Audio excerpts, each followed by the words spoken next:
பட்டம் பதவி தேவையில்லையே, ராஜனுக்கு ராஜன் அவரப்பா, சிங்கமேட்டை ஆடும் போதிலே நின்று வேடிக்கை மட்டும் பாருப்பா அப்படின்னு. நல்லா இருக்கு படம்,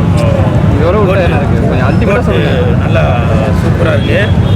அதுவும் இல்லாமல் என் தலைவன் எஸ்டிஆர் அவரோட சிக்னேச்சர் இருக்கு இல்லையா, இதை வந்து விஜய் சார் படத்தில் யூஸ் பண்ணியிருக்காரு. அதாவது விஜய் சார் ஒரு பெரிய நடிகர், அவர் வந்து சிம்பு சாரோட அந்த சிக்னேச்சரை யூஸ் பண்ணுறாரு அப்படின்னு வேற சொல்லுங்க. பெருமைப்பட வேண்டிய விஷயம். தம்பி உங்களுக்கு என்ன பார்க்கணும்? இல்லை அதான் கேட்குறேன். நான் ஒன்று தான்ப்பா சொல்ல முடியும். ஒன்று வேற இல்லை. நீங்கள் ரொம்ப ஆர்வமாக இருக்கீங்களே, ஏதோ ஒரு டைலாக் சொல்லுவேன். எதுக்கு டேய் மயிரே அப்படின்னு ஒரு டைலாக் ஒன்று அதில் வருது. அதுக்கு தேட்டு ஆமாம் அப்படி உண்மையில தான் படம் பார்க்கும்போது தெரியும். அதாவது ரொம்ப ஒரு சீரியஸாக அப்படி பேசிட்டு அப்படி கொஞ்சம் டவுன் பண்ணுங்க, கையை கட்டி வச்சிருப்பாங்க. டேய் மயிரே அப்படின்னு கூப்பிடும்போது சும்மா தேட்டர் அப்படியே கூஸ் பம்ப்ஸ், அந்த மயிறு நட்டு இதில் அந்த கூஸ் பம்ப்ஸ் ஆகுது. படம் பார்த்தீங்கன்னாக்கா அது தெரியும். அதுக்கு மாட்டீங்க வேற என்ன அதே மாதிரி சிஎஸ்கே கூல் சுரேஷ் கட்சி, அது பேர் உள்ளது படத்தில் கிளைமாக்ஸில் வந்து ஒரு ½ அன் ஹவர் தோனி வர்றாரு, எஸ்கே சிவகார்த்திகேயன் வர்றாரு, நிறையா பேர் வராங்க. படத்தை பாருங்க. கேப்டன் பற்றி சொல்லவே இல்லையா? அதே மாதிரி ஃபைட்டு வந்து சும்மா இங்கிலீஷ் படம் மாதிரி டாம் க்ரூஸ் மாதிரி ஃபைட்டு. பேர் திலீப் சுப்ராயன் நினைக்கிற மாஸ்டர், நல்லா சூப்பராக இருக்குது கேப்டன். ஏன்னா இன்னைக்கு விஜய் சார் வந்து இந்த அளவுக்கு வளர்ந்துருக்காரு அப்படின்னாக்கா, அப்போவே 25 வருஷத்துக்கு முன்னாடியே கேப்டன் அவர்கள் வந்து விஜய் சாருக்கு பின்புலமாக இருந்து செயல்பட்டவர். ஸோ அவரை வந்து இந்த இதில் சிஜியில் காமிச்சிட்டு சந்தோஷப்பட வேண்டிய விஷயம். மொத்தத்தில் படம் நல்லா சூப்பராக இருக்குது, அருமையாக இருக்குது. ரசிகர்களுக்கு ஒரு பெரிய ட்ரீட்.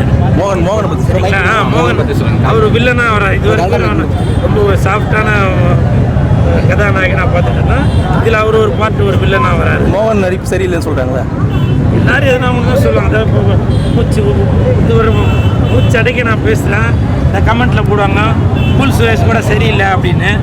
அதனால் எல்லாம் யாரை பற்றி எதனா ஒரு குறைகள் சொல்லிட்டு தான் இருப்பாங்க. பிரசாந்த் நல்லா நடிச்சிருக்காரு. தமிழகமே அவரை புகழ்ற மாதிரி இந்த படத்துல ஒரு ஏஐல கொண்டு வந்தாங்க பாரு, அவ்வளவு அழகான எங்க சிவனை எங்க விஜயகாந்த் ஐயாவை நாங்க பார்த்ததே இல்லப்பா.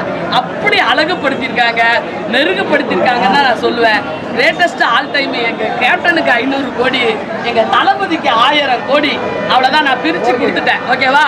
அதுக்கு மேல வந்தா அசெப்ட் தான். Okay, greatest all time, every all time. ஓகேவா? பட்டம் பதவி தேவையில்லையே, ராஜனுக்கு ராஜன் அவரப்பா, சிங்கமேட்டை ஆடும் போதிலே நின்று வேடிக்கை மட்டும் பாருப்பா அப்படின்ற மாதிரி கார்த்திக் அண்ணாவும் கார்த்திக் தம்பி அவரும் நல்ல மியூசிக் போட்டிருக்காரு. படம் வேற லெவலு, எல்லாரும் நல்லா நடிச்சிருக்காங்க. நல்லா இருக்கும் எல்லாரும் நல்லா இருக்கும். ஆனால் ஸ்பாய்லர் இல்லாமல் போய் பார்க்கணும். எந்த ரிவ்யூ எதுவும் இல்லாமல் போய் பார்த்தாங்கன்னா படம் கண்டிப்பாக கேரண்டி. செலிப்ரேஷன் தான் ஃபுல்லாக. 3 மணி நேரம் போனதே தெரியாது படத்தில். சாங்ஸ் அண்ட் பிஜிஎம் வேற லெவல், தரமாக இருக்கும். பிஜிஎம் கிளைமேக்ஸ் எல்லாம் நினச்சி பார்க்காத அளவு இருக்கும். கிளைமேக்ஸ் மோகன் வில்லனா பண்ணியிருக்காரு, ஒர்க் அவுட் ஆகுன்ற மாதிரி சொல்கிறாங்க. எல்லாமே நல்லா தான் இருந்துச்சு. மோகன் வில்லன் உங்களுக்கு யார் சொன்னாங்க? இல்லை சொல்கிற ரிவ்யூஸ் மோகன் வில்லன் கிடையாது. அவர் வில்லன் கூட இன்னொரு வில்லன் இருப்பாங்க. எஸ்கே இன்னொரு வில்லன் இருப்பான். படம் வந்து பாருங்க தெரியும். எஸ்கே வருது. அது எப்படி எல்லாம் சொன்னா எப்படின்னு சொல்லிட்டு இப்போ மோகன் வில்லன் இல்லை. எஸ்கேவும் வில்லன் கிடையாது. எஸ்கே வந்து சின்ன ஒரு 10 செகண்ட்ஸ் வராரு, அவ்வளோதான் கிடையாது. வில்லன் மோகன் இருக்காரு, வில்லன் இருக்காரு. அவர் கூட இன்னொரு வில்லன் இருக்கு. கேப்டன் நல்லா இருந்துச்சு. அது அந்த டிஐ ஃபேஸ் தான் பண்ணிட்டாங்க. ஒர்க் அவுட் நல்லா இருந்துச்சு. எப்படி செகண்ட் அவங்களுக்கு வந்து அந்த சர்ப்ரைஸ் செஞ்சுட்டு நல்லா இருந்துச்சு. எனக்கும் நானும் இப்போ தான் ஃபஸ்ட் டைம் பார்த்தேன். ஸோ விஜய் கூட நீங்கள் நிறைய படம் நடிச்சிருக்கீங்க. அந்த விஜய்க்கு இப்போ என்ன மாற்றம்னு பார்க்குறேன்? அதே தாங்க, அப்படியே தான் இருக்குது. எங்கே இருக்கிறாரு? இல்லை யங்குன்றது வந்து அவர் யங் பை ஹார்ட் கூட ரொம்ப, அதாவது இந்த படத்தில் வந்து அதிகமாக ரொம்ப எஃபர்ட் போட்டு கூட நீங்கள் சேர்ந்து டான்ஸ் ஆடிருக்கீங்க. அது எப்படி இருந்துச்சு சார்? அது ரொம்ப ஆபத்தான கேள்வி ஆக்சுவலாக. அவர் தான் டான்ஸ் ஆடிருக்காரு, நாங்களாம் டான்ஸ் எல்லாம் ஆடல, சும்மா தான் ஆடிருக்கோம். அவரை வந்து இப்போவும் அந்த ஒரு நான் 15 இயர்ஸ்க்கு முன்னாடி பார்த்த விஜய் எப்படி இருந்தாரோ அப்படி தான் இருக்காரு.